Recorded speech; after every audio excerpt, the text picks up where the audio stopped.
My name is Amy Jones. I'm a graduate student at Point Loma Nazarene University.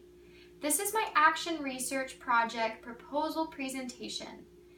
My study is on the effects of performance-based goals on student motivation in an 11th grade humanities class.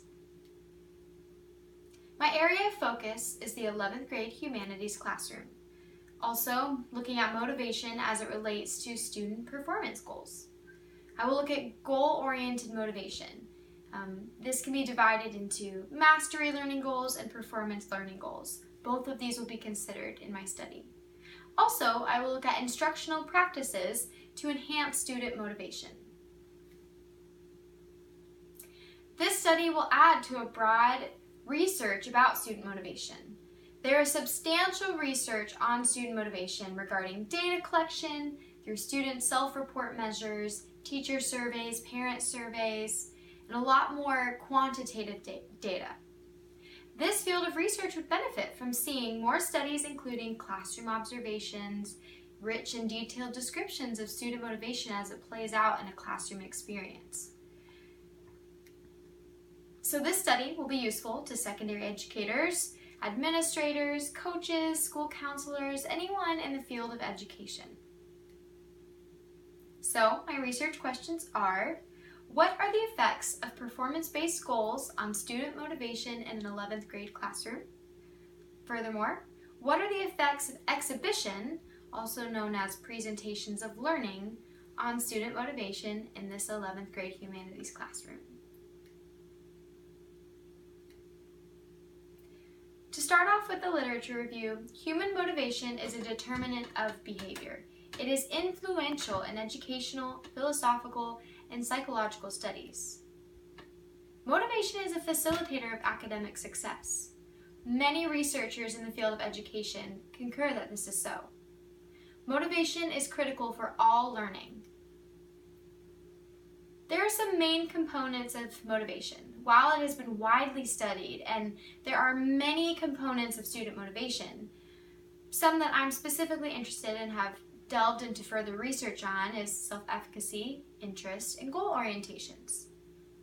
Furthermore, goal orientations are divided into two components: mastery learning goals and performance goals. And finally, exhibitions and presentations of learnings are student-led celebrations that make learning public.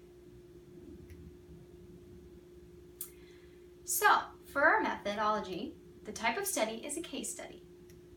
There are 47 total participants, and there are 2 students with IEPs, 3 students with a 504, and 2 English learners. There are 47% of the students are male, and 53% of the students are female.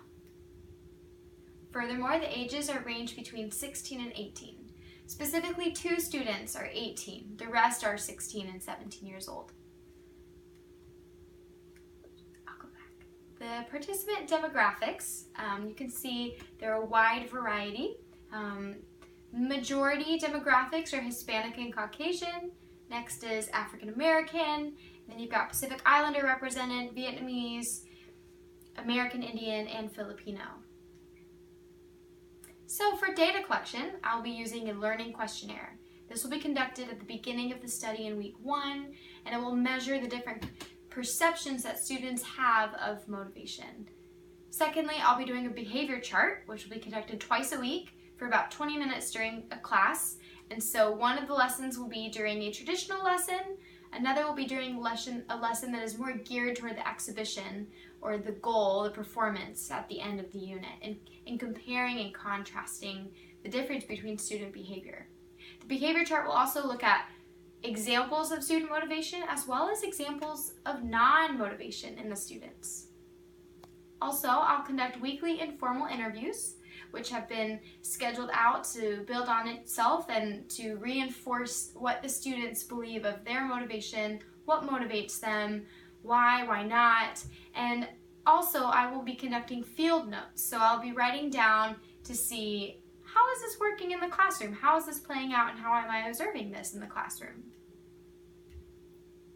In my analysis of data, I'll use a Likert type scale of measure for the questionnaire. For the behavior checklist, I'll graph, looking at the comparisons and contrasts in student behaviors. And for the informal interviews and field notes, I'll conceptualize, classify, categorize, and try to identify themes. And for the student responses to the interviews regarding specifically within certain questions, I'll code answers as yes or no, maybe. And then ethical considerations. Parent consent. This will be obtained before the study begins.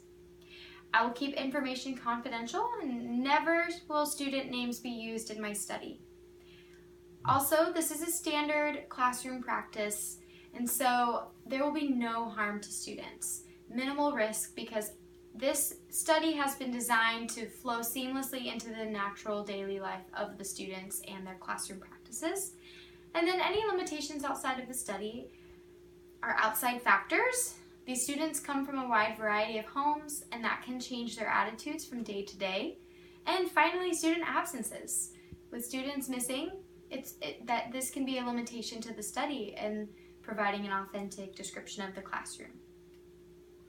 Thank you for your time, and I appreciate it.